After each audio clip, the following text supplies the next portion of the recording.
जन लोकपाल के मुद्दे को लेकर के केजरीवाल ने अपना इस्तीफा दे दिया है। इस विषय में बातचीत करने के लिए हमारे साथ आम आदमी पार्टी के नेता आशुतोष यहाँ मौजूद हैं। सर, केजरीवाल जी के इस्तीफे के बाद लोगों ने बहुत उम्मीद से उनको इस जगह पे पहुंचाया था, उनको सीएम की कुर्सी दी। आपको क्या लगता है, क्या जनता जितनी उम्मीद के साथ उनको लेकर आई थी, उनकी उम्मीद आहत नहीं हुई है? मुझे नहीं लगता कि लोगों को उम्मीद आहत हुई है, क्योंकि लोगों ने एक ईमानदार सरकार को मौका दिया था और ईमानदार सरकार ने बहुत ईमानदारी से अपना काम करने की कोशिश की है। लेकिन अभी ये जो हमारे पास बहुमत नहीं था और बिना बहुमत के सरकार चलाना वाकई बहुत मुश्किल काम होता है। हमने साफ तौर पे कहा था कि जन लोकपाल बिल हमारा कमिटमेंट है और जिस तरीके का भ्रष्टाचार इस देश के अंदर है, अब देश अगले 47 साल तक इंतजार करने के लिए तैयार नहीं है। इसलिए जल्द से जल्द लोकपाल आना चाहिए। लोकपाल जब हम लाने की कोशिश करने लगे तो बीजेपी और कांग्रेस एक साथ हो गए और उन्होंने पूरी कोशिश की कि इसको पास ना होने दिया जाए, बिल को इंट्रोड्यूस तक नहीं होने दिया गया।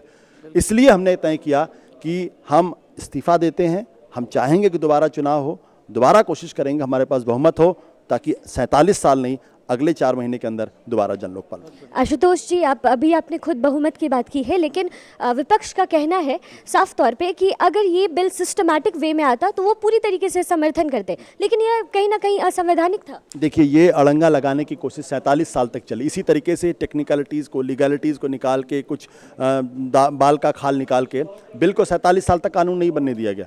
क्योंकि जिन लोगों को पता है, जिस दिन लोकपाल मजबूत बनेगा, सिर्फ लोकपाल बनाने से काम नहीं चलेगा, जब तक मजबूत लोकपाल नहीं बनेगा तब तक जो है वो इस देश के अंदर भ्रष्टाचार से आप निपट नहीं सकते हैं।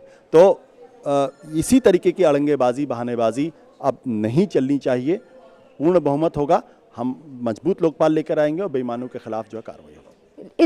विपक्ष ने ये भी आरोप लगाया है कि आगामी लोकसभा चुनाव के लिए कहीं ना कहीं आम आदमी पार्टी की स्ट्रैटेजी है, वोट बैंक की राजनीति आम आदमी पार्टी खेल रही है। अगर ये स्ट्रेटजी है तो मुझे लगता है अच्छी स्ट्रेटजी, क्योंकि अभी तक इस देश की राजनीति ने ये देखा है कि लोग कुर्सी से चिपके रहे हैं, कुर्सी न जाए इसके लिए तमाम तरीके की तिकड़म की है।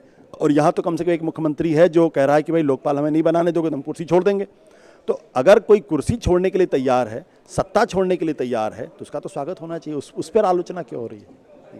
ये हमारे साथ आम आदमी पार्टी के नेता आशुतोष मौजूद थे, जिन्होंने साफ तौर पे कहा कि अगर कांग्रेस और बीजेपी मिलकर बहुमत देती तो कहीं ना कहीं ये सरकार जो गिर गई है वो इसमें नाकामी हासिल करती और सरकार बिल्कुल बनी रहती, दिल्ली में बनी होती। इस समय दिल्ली से कैमरा पर्सन संदीप के साथ शिखा ठाकुर, न्यूज़ पॉइंट।